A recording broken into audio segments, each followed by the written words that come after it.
Assalamualaikum warahmatullahi wabarakatuh. Bapak Ibu sekalian yang kami hormati, umat Islam ini memang biasa ramai. Ramainya umat Islam itu selalu disebabkan oleh dua hal. Kalau nggak salah paham, pahamnya salah. Selalu itu aja. Kalau nggak salah paham, ya pahamnya salah. Saya ingin menegaskan di sini, yang namanya teks apapun itu bebas tafsir, bebas makna. Yang namanya Al-Quran, yang paling sah untuk menafsirkan, yang paling tahu tentang Al-Quran itu sendiri adalah Allah Subhanahu wa Ta'ala dan Rasul. Bukan Majelis Ulama Indonesia, bukan Ahmad Dhani, bukan Daniel Simanjuntak, bukan juga saya maupun Hamka Haq. Bukan itu. Al-Haqqu min Rabbik. Kebenaran itu hanya datang dari Allah Subhanahu wa Ta'ala. Itu adalah ilmu tafsir. Yang paling tahu tentang teks, ya orang yang membuat teks itu sendiri. Dalam ilmu sastra, Mas Fadli senior saya di UI, ada namanya proses kreatif. Yang paling tahu tentang makna puisinya Taufik Ismail, ya Taufik Ismail. Bukan kita menerjemahkan seakan-akan. Karena itu kiai-kiai saya, guru-guru saya, ulama-ulama saya dulu, ketika memaknai Al-Quran, saya ngaji, tidak pernah mengklaim dirinya paling benar. Selalu ditutup dengan satu kalimat, Wallahu a'lamu bimuradihi. Bahwa hanya Allah lah sesungguhnya yang paling tahu tentang maknanya, bukan orang lain. Karena itu kalau menjadi ulama, menjadi kiai, mengutip Al-Quran, jangan hanya mengutip dengan surat Al-Quran yang terjemahan. Man laisa syekh bil Quran wa syekh wa syaiton. Bahkan siapa yang belajar Al-Quran tanpa guru, gurunya setan, multi interpretasi. Yang paling tahu tentang apa yang disampaikan si Buyani, ya si Buyani. Guntur bebas menafsirkan. Karena itu perlu tabayun. Malam ini dia menjelaskan, maksud saya nggak seperti itu. Yang paling tahu tentang apa yang disampaikan oleh Ahok di Pulau Seribu, ya Ahok, bukan orang lain. Itu ilmu tafsir, itu ilmu teks, hermeneutik. Karena itu dia tabayun. Dia menjelaskan, dia minta maaf, saya tidak pernah bermaksud menyakiti umat Islam, saya tidak bermaksud mengakukan seperti itu dilakukan. Pertanyaan saya, saudara saya Nasir Jamil tadi mengatakan, perlu tabayun. Majelis Ulama Indonesia hari ini membuat keterangan itu, yang katanya dijadikan lisensi. Apakah sudah melakukan tabayun, datang kepada Ahok atau memanggil Ahok? Maksudnya seperti itu.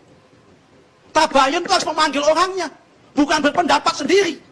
Itu tabayun. Bukan berpendapat sendiri, itu tabayun. Ini saya sampaikan dengan kebenaran. Untuk membuktikan apa yang saya sampaikan, saya ingin mengutip sebuah hadis Nabi. Nabi pernah mengatakan, khairul quruni qarni, summal ladzina yalunahum, summal ladzina yalunahum, summal ladzina yalunahum. Sebaik-baiknya masaku pada masa Nabi Muhammad. Setelah itu masa sahabat. Setelah itu masa sahabat Bani Umayyah. Setelah itu masa sahabat Bani Abbasiyah. Setelah itu masa ulama dan sebagainya sampai sekarang. Ini adalah mana derajat kebaikan. Saya ingin bertanya, sejarah membuktikan Pak Karni tidak ngarang.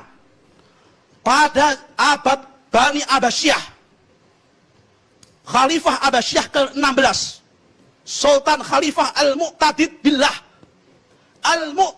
Billah pernah mengangkat seorang gubernur namanya Umar bin Yusuf, seorang Kristen taat, menjadi gubernur di Al-Anbar, Irak. Apakah di waktu itu tidak ada surat Al-Maidah 51 pada zaman itu? Apakah pada masa itu tidak ada ulama-ulama yang menafsirkan Al-Maidah? Mohon maaf. Apakah ulama-ulama yang pada masa itu kalah soleh, kalah alim dengan ulama-ulama hari ini?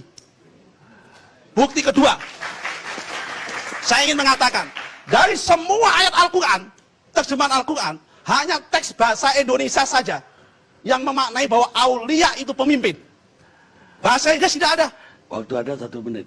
Ya kan? Tidak ada seperti itu. Karena itu Bapak Ibu sekalian, ini semua apa yang disampaikan Ahok itu tidak lepas dari konteks sosial hari ini.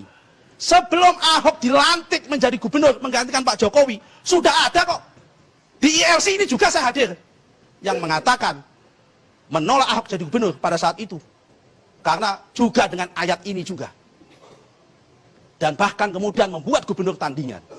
Saya ingin mengatakan, Indonesia ini negara Pancasila. Namanya negara Pancasila itu adalah hukum-hukum Islam, syariat Islam adalah harus kita hormati dalam konteks ranah privat. Tapi dalam konteks pengambilan keputusan ada konsensus bersama. Misa konholidon yang namanya Pancasila itu. Di dalam Pancasila sudah jelas Muslim, non-Muslim boleh menjadi pemimpin, boleh menjadi apapun.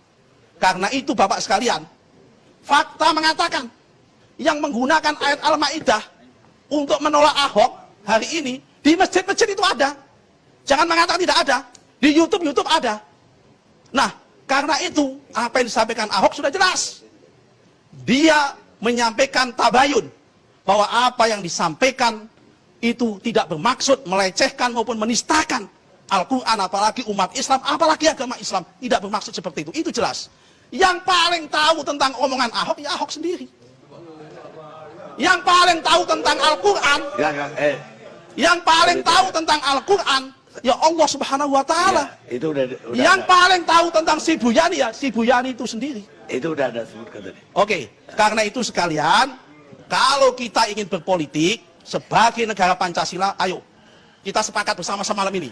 Hentikan penggunaan ayat-ayat untuk politik. Ayat Al-Maidah tidak ada kaitannya dengan politik. Ayat Al-Maidah multitafsir.